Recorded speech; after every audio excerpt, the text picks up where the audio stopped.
Hi, I'm John. Work here at EGM. I'm here to demonstrate how to set up a Promag 300 mag meter.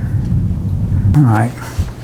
Changing the 4 to 20 signal dampening on a Promag ENH 300. All right, so we're going to press the minus key and the enter key to get key lock off. When key lock off comes on, we can move our fingers. We can press the enter button now to go to the setup menu. All right, setup is highlighted, so we're going to press enter.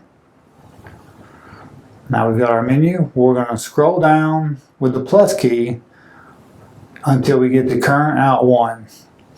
Remember to come up from the bottom to do the keys. Once we get the current out 1, we're going to press enter. Now we're going to scroll down to dampening with the plus key. So coming up from the bottom, we're going to push plus till we get to dampening. Dampening out 1 is where we want to go. We're at 10 seconds. We're going to change that to 5 seconds. So we're going to press the enter button to get into the menu. And once that goes away, we'll push the plus key or the minus key to change the 1 to 5. Enter.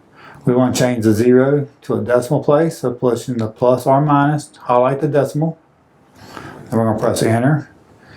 And the 0 is good, so we're going to press the plus or minus key until we get to the check mark. Check mark is going to save our changes, and now we've saved the change.